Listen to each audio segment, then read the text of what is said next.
దేవుడిపై రాజకీయం తప్పదు మూల్యం. దేవుళ్ల గురించే కామెంట్ చేస్తారా? నోటికొచ్చినట్టు మాట్లాడతారా? మీకు ఇది తగునా అంటూ సీఎం రేవంత్ పై విపక్ష నేతలు శివాలెత్తుతున్నారు. దేవుడి గురించి మాట్లాడితే ఊరుకునేది లేదంటూ పూనకాలతో ఊగిపోతున్నారు.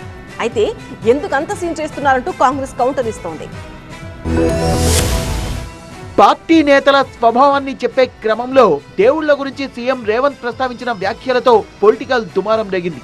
సీఎం వ్యాఖ్యలపై బీజేపీ ఆగ్రహం వ్యక్తం చేస్తోంది. తాగటోళ్ళకు ఒక దేవుడు, పెళ్లిగానోళ్ళకు ఒక దేవుడు, పెళ్ళైనోళ్ళకు ఒక దేవుడు, ఈ రకంగా అనేక అంశాలు ఏవైతే మాట్లాడారో ఇప్పటికైనా బేషరతుగా యావత్ హిందూ సమాజానికి క్షమాపణ చెప్పాల్సిందిగా డిమాండ్ చేస్తాం.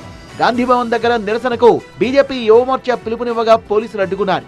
ఇరు వర్గాల మధ్య తోపులాట, ఘర్షణ చోటు చేసుకుంది. పబ్లిసిటీ కోసమే హిందూ దేవుళ్లను హేళన చేస్తున్నారంటూ ఆగ్రహం వ్యక్తం చేశారు ఎంపీ డీకే అరుణ.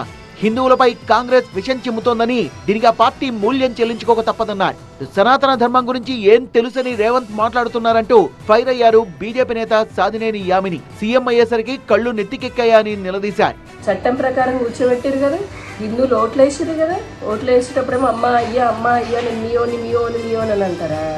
మళ్ళీ ముఖ్యమంత్రి గెలవగానే ముఖ్యమంత్రి అయిపోగానే నువ్వెంత, నీ దేవుడు అంత, నీ ధర్మం ఎంత అని అంటారా? పోయి డ్రైనేజ్ లాంటి నీ చెత్త కాంగ్రెస్ పార్టీ గురించి ధర్మానికి పోలుస్తున్నావేంది? రేవంత్ వ్యాఖ్యలు ఆయన కుటుంబ సభ్యులు కూడా సహించరంటున్న బీఆర్ఎస్ పార్టీలో నేతల్ని సూటిగా తిట్టే ధైర్యం లేక దేవుళ్లను అడ్డం పెట్టుకున్నారంటూ విమర్శించారు మాజీ మంత్రి శ్రీనివాస్ గౌడ్. నేను అనుకుంటా సీఎం గారి కాళ్ళల్లో కట్టబెట్టుడు ఆ స్టేజ్ మీద ఎవరు ఉంటారు. ఇక వాళ్ళని ఏమని లేక పాపం వాళ్ళని ఏమని లేక అంటే ఆయన దేవుళ్ళ మీద వేసి అన్నాడు. అదేదో డైరెక్ట్గా వాళ్ళని అంటే బాగుండేది, వాళ్ళ మీద ఇండైరెక్ట్గా దేవుళ్ళ మీద వేసి మాట్లాడినా అనిపిస్తూ ఉందంతే. రేవంత్ వ్యాఖ్యల్ని తప్పుగా ప్రచారం చేస్తున్నారంటోంది కాంగ్రెస్. దేవుళ్లపై తన వ్యాఖ్యలు దుమారం రేగడంతో సీఎం రేవంత్ రెడ్డి స్పందించారు.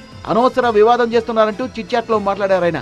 పార్టీలో భిన్న మనస్తత్వాలుంటాయనే విషయాన్నే తాను చెప్పాలనుకున్నానని, డీసీసీ అధ్యక్షులు వయసులో చిన్నవారైనా పెద్ద బాధ్యతలో ఉన్నారని చెప్పే ప్రయత్నం చేశానని, ఆ సందర్భంలో దేవుళ్లపై మాట్లాడాల్సి వచ్చిందన్నారు సీఎం రేవంత్.